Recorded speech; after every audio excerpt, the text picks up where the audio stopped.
2021년 4월 15일 목요일 오전 11시 41분 24초 지나고 있습니다. 오늘도 목요일날 39분 증권방송 하루 좀 빨리 당겨서 하고 있습니다.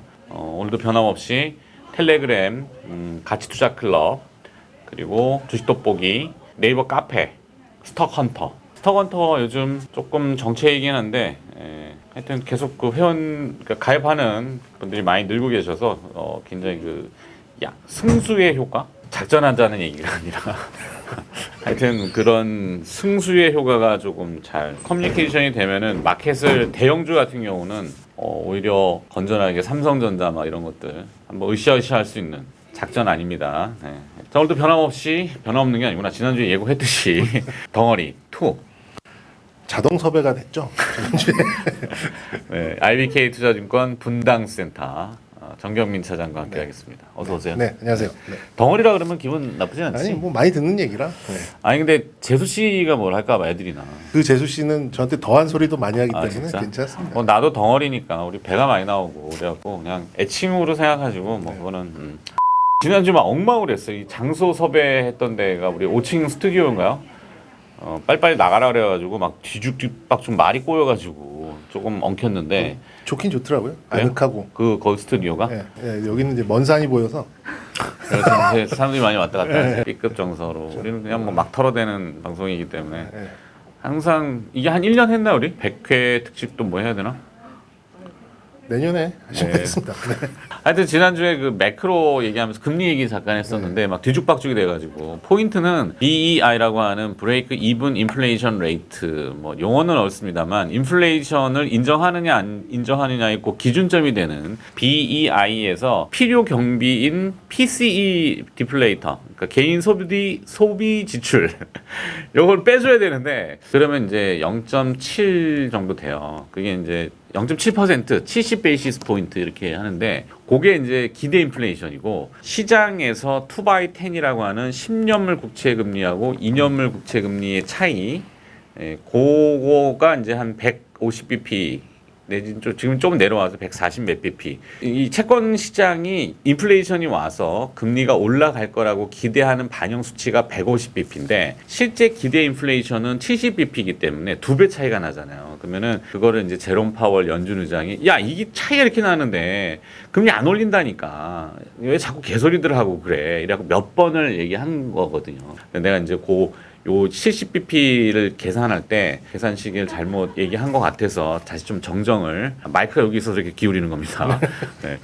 그걸 좀 정정해 드립니다. 그러니까 무슨 소리인지 하나도 모르겠네요. 이게 뭐 어려운 얘기는 아니고 찾아보면 다 나오는 이론들인데 제가 이제 요런데라는 걸 설명을 조금 풀어드리는 거지 저도 뭐 잘 모르는 게 많습니다. 하여튼 그래서 기준금리나 이 긴축이나 테이퍼링에 대한 거는 걱정하지 말고 좀 더 놀아라고 표현하는 거 정도라고 생각하시면 됩니다. 여러 가지가 있지만 결국에는 자산 매입 프로그램의 규모라고 봐요. 규모. 그게 계속 유지되면 시장에 대한 리스크는 연준이 컨트롤해주고 그리고 이제 뭐 이런 기업들의 리스크를 뭐 이렇게 채권을 사주는 거니까요. 네. 기업들의 리스크는 우리가 잡아줄 테니까 이런 위험 자산에 대한 선호도는 유지된다. 이런 것만 바라보셔도 뭐 요즘에 뭐 물론 이 미국 시장으로 달러에 이제 인플로우도 있고 아웃플로우도 있습니다만 지금 약간 인플로우로 갔다가 다시 또 좀 완화되는 느낌이거든요. 네. 그런 거 봤을 때는 시장은 아직까지는 위험 자산 선호도는 유지되고 있다. 이렇게 봐도 무관할 것 같습니다. 저는. 그렇죠. 뭐 큰 틀이 어그러진 네. 거는 없어요. 근데 커크라치 티어리라는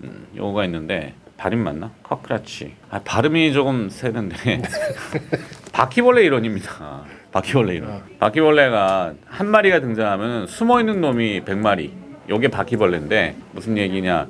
얼마 전에 이제 금융 사고가 한번 났었잖아. 빌황. 네, 규모에 비해서는 그게 너무 뉴스화가 많이 안 됐어요. 그렇죠. 또, 네. 이 아케거스 캐피탈이라고 하는 건데 결국엔 그게 CFD 그렇죠. 그것도 그거죠. 포인트는 한번 잽을 날려본 것 같긴 해. 미래에는 그런 일이 다반사로 확 터질 수 있는데 그러니까 빚을 내 가지고 투자를 하는 신용 레버리지가 우리나라 개인 투자자뿐만 아니라 전 세계적으로도 헤지펀드들이 많거든. 근데 그런 것들이 대규모로 터질 수가 있는 상황이 올 겁니다. 아니 지금은 아니야. 근데 한번 잽은 날려본 것 같고 그게 등장하면서 미국에서 애들이 이제 바퀴벌레 이론을 얘기하더라고요. 근데 지금은 그 바퀴벌레 이론이 터지려면은 정 차장이 얘기했듯이 연준이 액션을 취할 때 자산 매입 프로그램을 조금 축소할 때 네. 기준금리를 인상하거나 긴축 얘기는 아닌데도 자산 매입을 좀 줄인다든지. 근데 유럽은 한번 줄이는 게 아니라 더 이상 이렇게 막 풀어댈 필요는 없을 것 같아요. 내지는 필요하지 않는 돈을 풀지는 않을 거예요. 라고 했거든. 그러니까 쉽게 마통 100만 원 만들었는데 그치. 100만 원 더 안 써도 되고 안 써도 된다든지. 뭐 5, 60만 원만 써도 이거 잘 돌아가면 굳이 이걸 땡길 필요가 있느냐 이런 개념으로 보시면 좋을 것 같습니다. 맞습니다. 뭐 거창하게 얘기했지만 지금은 아직은 굴러가는 형태가 된다. 뭐 이 얘기하려고 했던 게 아닌데 뭐 생각나는 게 뭐 그거밖에 없네. 조금 뭐랄까 유산균 파동이 있었고 네, 어제 말도 안 있었죠. 되는 네. 와좀 황당 그 자체 유산균. 아니 어제 그 뉴스를 딱 보고 저도 메신저 같은 걸로 받았죠. 그때는 한 1% 2%? 근데 장중에 나왔어요, 그죠? 네, 전일 전전일을 보니까는 뭐 한 5% 이렇게 올랐더라고요. 그래서 야, 뭐 이런 것 이상하다라고 했는데 그게 시간 외에서 상을 가가지고 맞아. 이 사람들이 투자자를 개돼지로 보나? 약간 이런 생각이 있었는데 그게 또 반응이 나오고 그래서 근데 그거를 아침에 이제 정규 방송에서도 완곡한 표현이지. 사실 정규 방송이니까 욕 못 하잖아. 우리 이제 유튜브 같으면 씨발 따라가지 말라고. 이게 사지 말라고. 이거 개사기야. 이런 거는 따라가면 X된다. 이렇게 표현을 정규 방송이 못 하잖아. 근데 완곡하게 했는데도 못 보신 분들이나 그런 거를 추정하신 분들은 큰 피해를 보셨겠지. 말이 안 되잖아. 유산균을 얼마나 처먹어야 돼. 한 트럭을 처먹어도 그냥 배만 부를 뿐이지. 변기 깨져요. 그렇지. 그냥 똥만 존내 싸는 거지. 깨끗한 나라 이런 거 폭등합니다. 기술적으로. 폭등합니다. 창의성은 좋은데 그렇죠. 너무 거기까지 이걸 회사가 대놓고 했다는 것은 참 진짜 실소를 금치 못하는. 파평윤 씨 다음에 진짜 두 번째로 날 웃겼던 제로입니다. 그거를 좋아하더라고 사람들은. 화끈한 거. 그냥 뭐 아니면 도. 화끈한 거. 비트코인 막 하루에 일어나고 나면 막 30% 40% 막 뭐 몇천 % 오르는 것도 있다며. 몇천 %까지는 못 봤는데 뭐 하루에 뭐 두세 배는 쉽게 나고 오히려 요즘에 비트코인은 이제 너무 덩어리가 돼서 8천만 원 이렇게 되다 보니까 사람들이 비트코인을 잘 안 해요. 이게 흡사 2000년 초반에 버블? 9.11 테러라는 게 터졌었는데 그때 쌍둥이 빌딩에 비행기 부딪힌 거 알지? 그때 이제 코스피 옵션 시장에서 대박이 난 적이 있어. 풋옵션이 주가가 폭락하면은 수익이 나는 그런 상품이 있는데 풋옵션에서 그때 440배가 터졌거든. 그러니까 하루에 막 1,000원짜리가 44만 원을 찍고 다시 나중에는 그게 만기 때 빵원이 됐어요. 근데 44만 원, 1,000원이 44만 원이야. 그거를 맛봤던 사람들이 그때 미쳐가지고 코스피 옵션을 막 도박처럼 해대기 시작했거든. 회사 공금 빼내가지고 막 맞아요. 투자하고 사고 나고 뉴스에 나오고 그런 일이 있었는데 요즘에 비트코인 보면은 약간 유사한 느낌이 들어. 막 진짜 막 달려들잖아. 100만 원부터 200만 원, 뭐 주부부터 학생까지. 일반 전문적인 지식을 나름 가지고 있는 경제밥을 먹은 우리도 나도 잘 몰라요, 비트코인을. 저번에 말씀드렸지만 제가 이제 공부하려고 한 20만 원 사봤는데 이게 또 사람이 간사한지 200만 원 사볼 걸. 지금 그게 한 400만 원 돼 있더라고요. 저도 이렇게 매매를 하지도 않는데도. 그렇지. 그러니까 이제 꼭 사람이 좀 간사하게 되죠. 근데 이제 얼마 전까지는 은연 중에 제가 좀 무시하고 그리고 이제 좀 외면하고 이러고 싶었는데 이 이제 경제적인 현상이 커져 나가다 보니까 이걸 이제 무시할 수 없는 상황까지 오게 된 거죠. 근데 아직도 아이러니한데 언젠가는 하여튼 상상하기 어려운 시세 급락도 한번 나오고 죽는 소리가 나올 수 있어요. 그런 다음에 안정을 찾겠지. 이 변동성이라고 하는 볼라틸리티가 이렇게 하다가 이렇게 진폭이 잦아들듯이 그러면서 이제 좀 정착이 돼야지 그 코인 암호화폐도 진짜 리얼한 하나의 마켓으로 인정을 받을 것 같은데 지금은 그냥 세려 올리기만 하잖아. 근데 무한으로 올라갈 수는 없고 비트코인 솔직히 모르겠다. 10만 달러 가냐? 10만 달러 가능성은 있어요. 그냥 오늘 그냥 방송 접고 그러면 비트코인 하세요라고 끝내는 걸로. 삼성은 어떻게 되냐? 사무자는 곧 9만 원을 갈 것 같습니다. 우리 이영수 대표 나오면 막 거품 물고 좋아하는데 9만 원. 9만 원 정도는 이게 근데 변수가 그거지. 미국이 불렀어. 물론 화상으로 불렀지만 미국의 인쇼어링, 미국 내에서 공장 짓고 여기서 우리가 스크럽을 짜고 우리 편끼리 뭉쳐 이거지. 그러니까 중국을 계속 견제하는 견제하고. 거지만 그러면 중국 향으로 들어가는 거에 대해서 계속 태클을 건단 말이지. 근데 우리 삼성전자는 시안에 130조 들여갖고 공장을 지어놓은 게 있단 말이야. 그렇죠. 그러면 잘못하면은 중국이 그래? 공산당이니까 야 저거 깨버려. 나가? 압수? 극단적일 경우에. 그래서 일부에서는 삼성전자 밸류에이션을 할 때 미국으로 지금 조금 좋다라고 하지만 거기는 상대적으로 중국의 시안을 까야 된다. 감가를 해야 된다. 이렇게 얘기를 해서 주가가 밸류에이션 디스카운트를 좀 매기는 애들도 있어요. 이거에 대해서는 어떻게 생각해요? 저는 뭐 반은 맞고 반은 시안이 그 메모리잖아요. 메모리 네. 공장이잖아요. 그러니까 그동안 삼성전자가 왜 물론 이제 긴 측면으로 보면 우상향을 했지만 그래도 약간 경기 민감스럽게 이렇게 사이클을 탔던 이유는 그간의 이제 주력은 메모리였기 때문에.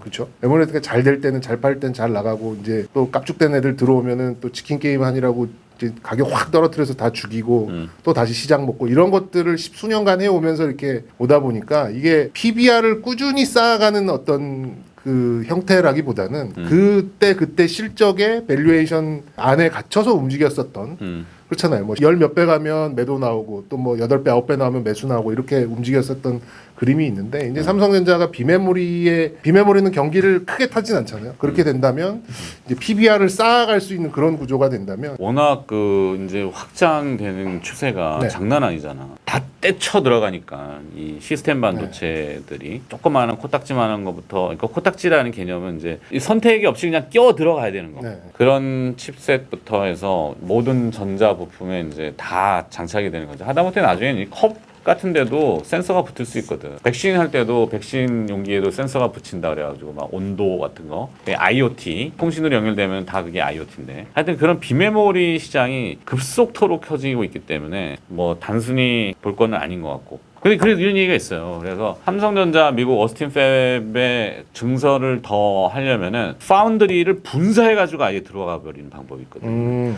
그러면은 이게 삼성전자 통으로 보면은 미국의 애플이나 구글이나 마이크로소프트나 뭐 거대한 아마존은 좀 다르더라도 거대한 IT 기업들이 삼성은 경쟁업체거든. 근데 얘네들한테 파운드리 수탁 생산을 맡겼다가 나중에 그런 것들이 기밀사항이 이렇게 막 흘러가면은 자기들한테 피해니까 위탁 제조하는 파운드리는 야 쪼개가지고 들어와 이런 얘기가 슬쩍 나온 적이 있어요. 모듈화 해가지고. 그러면은 중국하고도 조금 분리할 수 있고 여러 가지로 양수겸장할 수 있는 거. 그러면 삼성전자의 가는 달라질 수 있어요. 10만 원을 금방 뛴다고. 근데 지금 당장은 아니에요.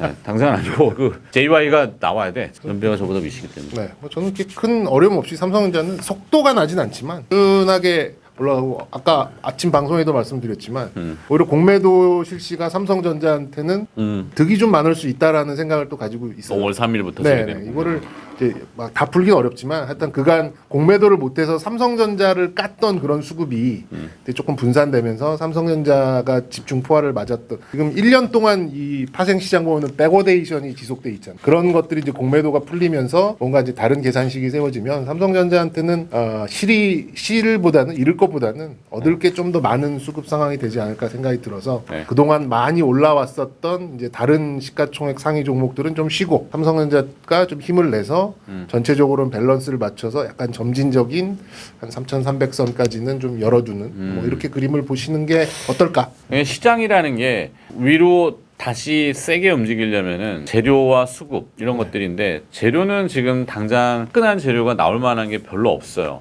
실적이 좋다라는 거는 이미 가격에 반영이 됐어. 프라이싱이 돼서 실적이 이제 점차 좋아도 뭐 우리 정차장이랑 얘기했지만 다음 분기에 더 좋고 그 다음 분기에 더 좋다라는 개런티가 돼야지 이게 연속성이거든. 수급은 이제 외국인과 기관인데 뭐 어느 정도 되면 들어오겠지. 그지? 기관이 조금 덜 파는 것도 좋은 일이고요. 야, 또 판다 야 4천억. 8조 정도. 근데 지금까지는 팔 수밖에 없어요. 그러니까 최대 보유 한도를 일부 좀 유예한 걸 뿐이지. 근데 그 규모가 한 8조 정도 되니까 조금 덜 팔 뿐이지 앞으로도 좀 더 팔아야 돼요. 그러니까 진짜 한 1일 예입니다. 애견인이시잖아요. 그러니까 반려견이시잖아요. 그렇지. 우리 집 개가 내가 나갈 내가 때 반려견이라고? 아니 반려견 있으시죠. 내 그 강아지가 내가 출근할 때 우리 와이프는 날 반려견으로 생각했었어. 돈 벌어오는 반려견으로. 도지코인? 그러니까. 그 강아지가 2번 짖는데 장이 오른다. 한 번 짖으면 장이 빠진다. 근데 요게 10번 정도 그런 현상이 났는데 한 7, 8번을 내 강아지가 그걸 맞춘다. 그럼 이제 그때부터는 신물이죠. 그러니까 이게 딱히 논리적으로 딱 풀어서 뭔가를 설명할 수는 없는데 상관관계가 지속되면서 나오는 현상이 요즘 바이오 강세가 중국 상해 시장 그리고 위안화의 강세가 나오면서 같이 나오는 이 현상이 한 10번이면 7, 8번이 같이 나와요. 아 다음 주에 그 이슈가 있겠네. 삼성 지금 상속세 내야 되잖아. 네. 10조 원. 네, 물론 JY 혼자 내는 건 아니고 쪼개가지고 분담 엠빵을 하겠지만 그것도 연납으로 해가지고 네. 어떻게 낼 거냐 이런 이슈가 있는데 그래서 삼성바이오를 좀 얘기들을 하던데 왜 그럴까? 이유는 잘 몰라. 그냥 그 선수들 사이에서 삼성바이오로직스를 조금 봐 이렇게 하는데 뭐라는 얘긴지 사라는 얘긴지 난 사지도 못하는데 나한테. 근데 그런 얘기가 있어요. 삼성바이오 제가 좋아하는 종목입니다만 지금 오히려 사람들 뭐 삼성물산 아니야 뭐 이렇게 하지만 오히려 바이오로직스. 중찬을 떠돌고 있죠. 네. 30날까지 4월 30일까지 나쁘죠. 그렇죠. 예. 한 방에는 못 낼 거고 분납으로. 물납은 안 될 거고. 그렇죠. 물납은 안 할 거고. 그림으로 되나? 그러면 이제 저거 그림. 그럼 저 서울옥션 사야 되나요? 아니 그 얘기도 있어요. 실제 그렇죠. 서울옥션에 수혜가 갈 거다라는 얘기가 있습니다. 지금 대충 봐도 뭐 조 단위가 넘어가는 이제 값어치가 될 것이다라고 보고 있어서 그리고 우리가 또 이렇게 인플레이션이 많이 일어나면 옛날에 사회 시간에 배웠잖아요. 뭐 골동품 이런 거에 돈이 된다. 뭐 인플레이션에 해지가 된다. 뭐. 근데 이제 그런 것들을 매매하는 플랫폼인 뭐 서울옥션 이런 것도 뭐 일종의 수혜로 볼 수는 있겠는데 어쨌든 지금 들리는 소문에 의하면 그 상속세는 거의 대출이다라는 얘기가 많아요. 네. 대출로. 지분율을 이렇게 꾸겨버릴 수는 없잖아요. 그렇기 때문에 이제 주식담보대출을 통해서 상속세를 이제 연납으로 분담할 것이다. 5년 동안 물론 이제 이자 비용이 조금 있긴 있는데 그렇더라도 이 지분율이 이렇게 다시 꽈지는 상태를 원치 않을 거기 때문에 아무래도 이제 큰. 근데 JY는 뭐 조심스러운 얘기지만 8월 전에는 나오실 것 같고 뭐 광복절 특사라는 영화도 있지만 보통 그때 많이 하고 아니면 가정의 달인 빠르면은 5월경 이렇게 추측을 하는데 좀 나와서 빨리 순환해야지. 근데 지금 경제에 대한 위협 이런 걸 인식을 안 하잖아. 그냥 대충 돌아가니까 코로나만 하루에 이제 700명씩 나오고 뭐 1000명 단위가 넘어가면 또 와 이렇게 하겠지. 그렇죠.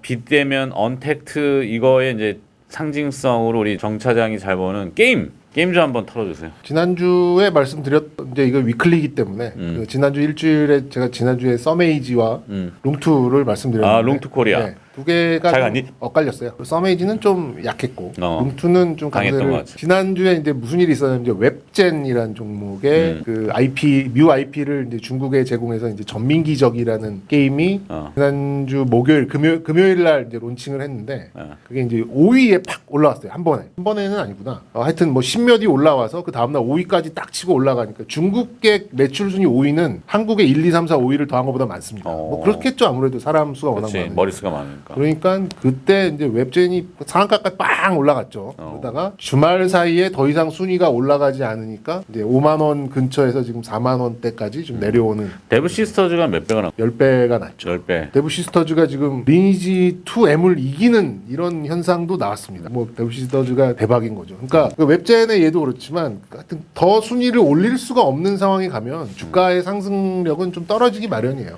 이렇게 좀 끼가 하나 빵 나올 수 있는 거는 저는 룸투라고 보고요. 룸투 코리아. 코리아를 보고 나머지는 이제 대작 게임들은 좀 애매한 게 물론 기대는 됩니다만 크래프톤 같은 게 들어오면 이거를 삼성전자 팔아서 살 수는 없거든요. 이런 뭐 기관 자금이나 이런 것들. 그러면 같은 섹터 안에 있는 뭔가를 줄이고 그거를 들어가야 되다 보니까 대형 게임주들이 좀 최근에 제대로 이런 모멘텀을 주가에 못 녹이는 이유가 아마 거기에 있지 않을까라는 생각이 들어서 이제 중소형 게임주들 쪽에서는 이제 기회를 좀 보고 있는데 좀 대작 나오는 거는 어쨌든 백년전쟁, 컴투스 그리고 블레이드 앤 소울, NC소프트 요거랑 오딘이라고 이제 카카오 게임즈가 만든 건 아니고 유통만 하는 게 있고 그런 것들이 이제 4월, 5월에 걸쳐 있는데 이런 대작들의 어떤 기대감은 크래프톤이 오히려 다 먹여 삼키고 있다 보니까 좀 중소형 게임 쪽에서는 그나마 그래도 한방 이렇게 좀 탁 재밌게 나올 수 있는 이제 이런 것들을 노릴 수밖에 없고 그걸로 이제 들어간다면 룸투 정도가 되지 않을까 싶습니다. 룸투. 근데 주가가 또 낮진 않아요. 지금 5,000원부터 지금 한 7,000원까지 올라서 들어가기에는 조금 애매한 그런 구간이죠. 펄어비스는 좀 하반기인데 펄어비스도 대형 게임주잖아요. 그러면은 크래프톤이 어쨌든 들어오고 나서 생각을 하는 게 대형 게임주들한테는 수급적으로 조금 더 쉽지 않을까. 네. 기업 종목들이 좀 이렇게 구미를 확 끄는 것들이 많지가 않아서 생각대로 시세도 안 나고 뭐 삼성전자를 필두로 해서 우리 많이 보고 있는 지금 이제 카이 지난번 주에 카이 했었잖아. 뒤질라기 무겁다 카이. 밀떡 특집을 했는데 주가는 별로더라고요. 아, 참 답답해. 뭐 어쩔 수 없죠. 시장이 그렇다라고 하는 거는. 요즘은 주주들의 그 이 워너비 목소리가 높잖아. 종합개미도 그렇지만 주주들이 요구하는 거는 회사가 주가를 어느 정도 신경을 써주고 관리한다라는 느낌. 주가 조작이 아니라 그러면 이제 홍보를 적절히 해야 되는데 이 회사는 주인이 수출입은행이다 보니까 애매한 그 방사청 같은 데도 있고 방산업체이기 때문에 단속도 심하고 지라 개떡 같은 거지. 기밀 사항이 워낙 많은 아 진짜 특징이 짜증나. 있다 보니까 회사가 짜증나는 게 어쩔 수 아니라 없어요. 그 회사의 그 이 구조가 이게 지금 현재 대표는 정말 열심히 하는데 안쓰러워 죽겠어 안쓰러워 죽겠어. 그리고 그러니까 자꾸 내가 얘기를 대신해서 많이 해주지만 내가 떠든다고 뭐 내가 회사 홍보 담당도 아니고 이해타산이 있는 것도 아니고 충분히 하셨습니다. 그래서 많이 홍보는, 했죠. 네, 네. 그 정도는 아니 그거는 네가 처음에 연초에 시발점을 트리거를 줘가지고 욕하시는 줄 알았어요. 아니 욕이 아니 욕이 아닙니다. 네. 사랑하는 네. 동생입니다. 네. 좀 안타깝죠. 뭐 출고식 날 오히려 이제 뉴스에 매도가 나오는 KFX 시잭이 나오는데 보라매가 주가 딱 떨어지고. 나왔는데 주가는 오히려 좀 빠져버리는. 공중파에 대대적으로 보도가 되는데 주가는 거꾸로 가고 근데 좀 이거 길게 보셔야 될 것 같아요. 길게 보시고 회사가 할 수 있는 거는 실적으로 분기마다 아니면은 이 예상치래 컨센서스를 던져주는 그 예상치래도 잘 1분기 실적은 딱 봐도 지금 뭐 돈을 만들어내는 거는 군수는 사실 돈이 안 돼요. 뭐 국가에서 투여되는 자본이 워낙 높다 보니까 이거를 이익으로 뽑아내는데 한참 걸리겠지 당연히. 그러면 민수 쪽에서 이제 MRO라 해서 기체를 보수하고 하는 것들이 원래는 캐시카우거든. 한국항공 카이에. 근데 지난해 뭐 코로나 때문에 항공기 민항기들이 다 여객기가 안 뜨는 바람에. 근데 올해 1분기도 조금 이제 회복되는 단계지만 당장 수익성이 빡 올라오지는 않을 거란 말이야. 그러니까 2분기부터는 좀 달라질 것 같은데. 하여튼 2분기에 4월, 5월 달에 조금 파악된 바로는 좋은 소식들이 있긴 있어요. 얘기할 수 없지만 그 댓글에 그 인도네시아랑 도대체 뭔 일이 있었느냐 여쭤보신 분 계셔가지고 간단하게 말씀드리면 네. 같이 해서 분담금을 일부 하기로 했는데 걔네가 이제 국방장관하고 대통령하고 약간의 코드가 좀 안 맞아서 대통령은 그냥 하이하자. 네. 근데 저기 국방장관이 그냥 라팔 그러니까 프랑스제 사자. 왜냐하면 우리나라도 그런 사람들이 국회의원이라고 앉아있던 사람들이 있는데 그럼 뭐 하려고 만들었으냐 그냥 사서 쓰자. 그러면 이제 미국의 로비스트한테 좀 커미션도 먹고 그러겠죠. 근데 이제 어쨌든 우리는 잘 돼서 우리가 이제 개발을 했는데 인도네시아는 그런 갈등이 좀 있었나 봐요. 그래서 그냥 쉽게 얘기해가지고 인도네시아 이게 살 의사가 있는 사람들이 다 왔어요. 한 열 몇 개국 사람들. 근데 접대가 좀 소홀했대. 그래도 군 장성 출신이면 어깨 뽕 집어넣고 이렇게 해야 되는데 뭐 사업적인 얘기만 하고 뭐 이러니까 하여튼 뭐 그런 비즈니스 세계 측면에서 좀 삐져가지고 갔다 그러더라고. 뭐 남미, 그다음에 동남아, 중동, 유럽 쪽에서 열 몇 개국 사람들이 일단 견적까지는 아니어도 관심을 표명을 많이 했다라는 후문이 좀 있었습니다. 일단 오늘은 저 그때 예고를 드렸으니까 우주항공 쪽 말씀을 좀 드리도록 스페이스. 하고 뭐 인문학적으로 바라보면 인간이 가고자 하는 궁극의 어떤 이제 미지의 세계인 것 같은데 크게 세 가지로 볼 수 있어요. 여행 쪽을 볼 수 있고 그다음에 통신 그리고 군사 뭐 이런 쪽으로 볼 수 있습니다. 통신과 군사는 좀 맞닿아 있는 부분이 많이 있긴 있는데 우주 여행이요? 예, 우주 여행은 국내에는 없습니다. 아직은 없어요. 통신 쪽은 종목을 먼저 말씀드리면 인텔리안 테크가 좀 우리 중반기 올해 하반기까지도 계속 좀 수주 모멘텀이 좀 있을 것 같고 이제 현실적으로 통신 그러니까 6G를 향한 이제 발걸음을 좀 뗐는데 아침에 네가 방송했잖아. 5G, 6G. 좋긴 한데 당장 돈들이 안 되기 때문에 네. 누가 이거를 자본의 빵빵한 놈이 뛰어들어서 선도해 주느냐 하거든. 근데 돈 됩니다 이제 5G가 구현이 안 되면 6G는 굉장히 한정적일 수밖에 없어요. 그래서 5G가 깔려야 되는 거고 그 5G를 3차원 3D로 구현할 수 있고 좀 더 빠르게 하고 이 개별 통신이 될 수 있게 하는 게 이제 6G의 가장 기본적인 원리라고 보시면 되는데 이제 원웹이라는 이제 영국 회사랑 파산했는데 이제 또 수혈 막 했죠. 네, 마사요시 선생님이. 그리고 스타링크, 그러니까 스페이스X. 마사요시가 쿠팡으로 번 돈을 거기다 갖다 했나? 그 전에 했습니다. 그래? 뉴스를 보시면 두 위성이 50m 차이로 비껴갔다 뭐 이런 얘기가 좀 나오고 있어요. 그러니까 충돌하기 전에. 네, 그만큼 좀 문제가 될 수도 있는데 막 쌓아 올릴 거예요. 그래서 지금 계속해서 선점을 하려고 하는 이제 그런 것들이 나오는데 인텔리안 테크라는 종목이 이제 원웹의 이제 말하자면 위성 수신체죠. 이제 하드웨어 쪽입니다. 소프트웨어까지는 아니고 소프트웨어는 원웹과 스타링크의 핵심이에요. 그러니까 물론 하드웨어도 중요하지만 핵심은 어쨌든 이 위성 중계기잖아요. 이 중계기고 뭐 판독을 하고 또 이 해킹 당하면 안 되니까 이제 보안 뭐 이런 것들이 다 필요한 거기 때문에 핵심은 소프트웨어. 근데 아직 아쉽게도 소프트웨어는 없다 우리나라에. 그래서 이제 통신 쪽은 인텔리안테크가 지금 5G 망을 깔고 6G 위성 연결 지어서는 가장 그래도 우리가 볼 수 있는 종목 중에 하나라고 생각이 들고 얼마 전에 일단 수주가 나왔기 때문에 수치적으로 우리가 증명이 됐고 앞으로 기대를 할 수 있는 통신 위성 관련된 지상체라기보다 그냥 안테나죠 수신기. 이번 주에 그럼 상가 칠건 뭐야? 군사 쪽도 살짝 얘기 드릴게요. 군사 위성 쪽도 한화 쪽 기업들이 꽤 있어요. 한화. 네, 한화 에어로스페이스 옛날 삼성 테크윈 한화 에어로스페이스 밑에 한화 디펜스 또 한화 시스템 세트레가이 이렇게 군사 위성 쪽 소프트웨어 하드웨어 뭐 이런 것들을 싹 해놓고 그다음에 카이와 LG 넥스원이 이제 발사체 하드웨어를 또 놓고 이렇게 SK도 지배구조로 인적 분할하면서 막 하고 지주사인 SK 수혜된다 얘기 하잖아요. 한화도 하잖아요. 하죠. 한화도 이제 승계 작업을 하면서 김동관 찢어야죠. 사장을 중심으로 해서 우주, 그러니까 민수 우주, 그다음에 이제 방산, 민수, 그다음에 요거 쪼갤 것 같아요. 그리고 그룹 전체적으로는 금융. 한화 에어로스페이스를 저는 보고 싶어요. 더 세게 밀 거다. 한화 에어로스페이스가 일단 국내 국방 위성에 대한 모든 기술이 거의 총체적으로 많이 네. 좀 주도적으로 좀 가져가고 있는 그런 상황이고 아까도 말씀하셨지만 이제 국방 쪽은 우리가 이거 있고 우리 이렇게 했다라고 얘기를 다 못해요. 왜냐면 이제 워낙 비밀도 많고 이제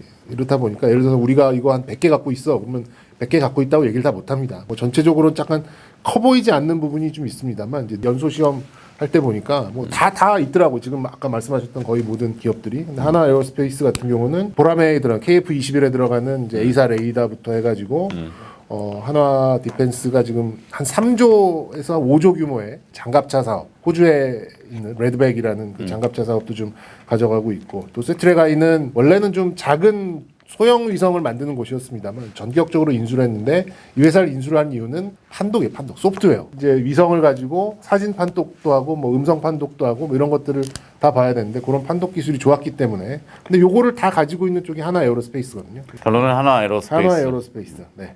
인트론 바이오 이제 코비드 지금 얘기들이 네. 많아요. 인트론 바이오가 우리 정기 방송에도 했지만 뭐가 또 있지 않을까? 로이반트에다가 2018년도에 1조 원 에로를 했는데 1조 다 받은 건 아니고 계약금 $10,000 100억 받고 그다음에 이제 러닝 개런티라는 개념이지만 마일스톤 단계를 갈 때마다 받는 거예요. 그래서 총 금액이 이제 $9억 9천만. 근데 로이반트하고 추가 가능성이 있어. 뭐 이렇게 하고 기대됩니다. 인트론 바이오. 네. 지난번에 했던 종목이긴 한데 HDC 아이 컨트롤스라는 종목이 있어요. 오 어렵다. HDC 아이 컨트롤스. 원래 아이 컨트롤스라는 기업이었는데 HDC 이제 현대산업개발그룹이 그 회사가 이제 관계사로 이제 들어간 거죠. 현대산업개발의 좀 관계사고 저는 이제 5월 뭐 이쯤 되면은 아무래도 이제 레임덕 아니면 차기 대선 뭐 이런 쪽에 좀 구체화가 좀 될 가능성이 좀 있어 보이는데 누가 되든 스마트 시티 뭐 이런 얘기가 나올 수밖에 없어요. 나올 수밖에 없다는 생각이 들고 거기 관련돼서 부동산 정책 뭐 이런 뭐 도시계획 이런 것들이 나올 가능성이 높기 때문에 뭐 거기에 관련된 종목들 중에서 굉장히 저평가된 종목이고 지금 만 얼마밖에 안 해요. 시가총액도 한 1,800~900억 정도밖에 안 되는데 회사의 현금이 1,400억 있어요. 아까 뭐라 그랬지? HDC 아이 컨트롤스. 지금 영업이익은 뭐 100억, 150억 꾸준히 좀 벌어들이는 그런 상태고 주가도 굉장히 많이 누워 있고 한때 잘 나갈 때는 뭐 2만 원도 넘었던 그런 종목이긴 합니다만 이 회사가 원래는 이제 홈 오토메이션 있잖아요. 그 집에서 그 사람 누구 하나 찍혔고 엘리베이터 부르고 뭐 경비실 호출하고 뭐 이런 데서 이제 출발한 거 홈 오토메이션을 출발했습니다만 이제 각종 신호 계층까지도 뭐 항만, 도로 그런 것도 다 들어가고 최근에 재밌는 게 하나 있는데 배민하고 배달의 민족하고 MOU를 체결했는데 아파트 단지까지 이제 배달을 하면 거기서부터 단지까지 뭐 미국은 드론으로 가서 마당에 떨궈주면 됩니다만 뭐 저는 11층에 사는데 11층까지 뭐 이렇게 드론이 이렇게 문 열고 들어올 수는 없잖아요. 그러면 배달 로봇 단지마다 하나씩 놔두는 저기 야쿠르트 그렇죠. 저기 통처럼 그 쿠쿠인가요? 하여튼 그거 같이 거기에 이제 MOU를 체결을 해가지고 한번 좀 시험 사업에 좀 들어갈 가능성이 있거든요. 그럼 이제 말 그대로 스마트 시티에 들어갈 수 있는 좀 컨텐츠를 많이 가지고 있는 거죠. 그리고 회사의 재무적으로 접근을 해봐도 굉장히 싸고 배당도 많이 줍니다. 한 400원씩 줘요. 이익도 꾸준히 수준이 나는 기업이고 그러면 현대산업개발이 뭘 하는데 뭐 끌고 다니지 않겠습니까? 뭐 그러면 지금 뭐 1,700, 1,800억짜리 시총은 아닐 것 같다라는 생각이 들고 스마트 시티 관련돼서 도시재생 뭐 이런 얘기가 나오면 좀 자극받을 수 있는 그런 부분. 나는 오히려 이제 에너지 쪽 정책이 도시명 에너지 그래서 제가 다음 종목이 이제 오래간만에 다시 갖고 온 게 LS입니다. LS 나는 미코 미코 미코하고 지에논 에너지는 우리 정기방송에서 한번 했는데 한번 히트 치셨더라고요. 내가 친 건 아니고 뒤에 또 이제 신혁수 인사가 나와가지고 연타로 또 보는 게 어떤 게 좀 비슷할 수 있지. 뭐 하여튼 그 지열 에너지, 수열 에너지 이것 때문에 도심형으로 집중되다 보니까 이 건물마다 그 에너지 관리 효율성 이런 것도 많이 부각이 될 거고 중앙 냉난 방식으로 이렇게 막 통으로 다 돼 있는 것들이 많거든. 근데 이제 개별 냉난방처럼 각 건물마다 그런 형태가 되려면은 조금 뭐 수소 전지 연료 같은 거 고체 산화 연료 전지 SOFC인가 그런 것들이 좀 이슈가 돼서 찾아보면 그 관련 기업들이 좀 나올 겁니다. 좀 반등을 기대하는 우량주는 LS 이런 말씀드리고 해적 케이블 쪽이고 아무나 못합니다. 해적 케이블. 이제 해적 케이블이 두께가 저만해요. 이 두께가 그치. 이만합니다. 바다 밑에는 몹쓸 것들도 많이 살고 이게 계속해서 이게 뭐 침식 자원 이런 거 있기 때문에 한번 예를 들어서 하와이의 전력과 이런 것들을 어떻게 공급하지 한번 이렇게 고민해 보신 적 없어요? 바다 밑으로 지구를 한 130번 정도 돌 정도의 해적 케이블이 다 깔려 있습니다. 뭐 심해로 다 깔려 있는데 그걸 만든다 쳐요. 그럼 그걸 어떻게 끌고 나가서 이렇게 사려가지고 이걸 끌고 나가서 어느 라인으로 어떻게 몇 년 동안 어떻게 깔 것인가 이런 것들이 굉장히 기술력인데 전 세계적으로 사람들은 그런 거 고민 안 해. 4개 회사밖에 없어요. 마켓 컬리가 얼마나 빨리 그런 배달 오느냐 이거 중요하기 때문에. 하여튼 풍력 태양광도 LS 없으면 안 돼요. 그럼 뭐 어떻게 하겠습니까? 그 굴 양식하듯이 풍력 타워 밑에 가서 전기 이렇게 끄집어 올 수는 없는 거 아니에요. 그걸 다 바다 밑으로 땡겨 와야 되는 거고. 일본이 또 저 완전 확 현무 미사일로 확 해버리고 싶은데 그 어떻게 방법이 없네요. 어떡하겠니 욕밖에 안 나오는 거. 진짜 욕밖에 안 나요. 뭐 회는 다 먹었다고 봐야지. 아 근데 수산업에 종사하시는 분들의 피해가 너무 크니까. 그러니까요. 뭔가 방법을 찾아야지 우리가. 자, 하여튼 그래서 오늘 저녁에는 쪽발이를 먹자. 네. 쪽발을 먹고 회를 한 사람 하고, 아이고 한 사람. SK텔레콤 사요? SK텔레콤이요? 저 같으면 SK를 살 것 같아요. 그치 주 SK를 얘기를 해야지. SK텔레콤도 아니야 거기는 그 아까 얘기했잖아 5G, 6G로 가려면은 투자가 엄청 들어가야 돼.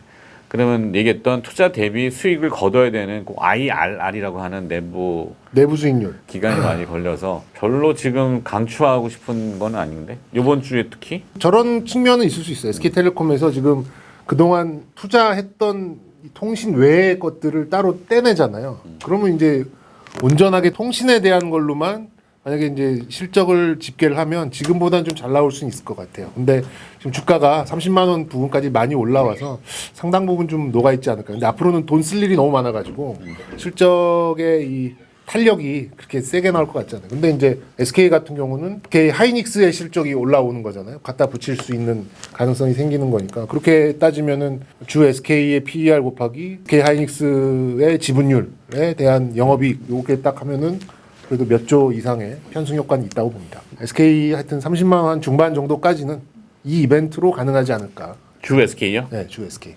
100만 원, 100만 원. 책상에서 이렇게 좋은데. 졸았죠? 네, 약간 졸았지. 백종원 선생님 느낌. 나 지금 막 진짜 몸을 어떻게 덩어리화 돼가고 있어서 모듈화 되는 것 같은. 하여튼 자 오늘 여기까지 하고 주말에 좀 잘 보내시고 다음 주에 또 다시 뵙도록 하겠습니다. 자 오늘도 좋아요, 구독, 알림 설정, 댓글들 많이 남겨주시고 텔레그램에 주식 투자 텔레그램에 가치 투자 클럽, 텔레그램에 주식 돋보기 가입들 많이 해주시고 자료도 좋은 자료들 많으니까 계속 저희들 많이 언급하는 중에 히트치는 기업들이 꼭 나옵니다. 많이 참고하시기 바라겠습니다. 다음 주에 봬요. 오늘 정 차장님 덩어리 땡큐. 네, 고맙습니다. 안녕.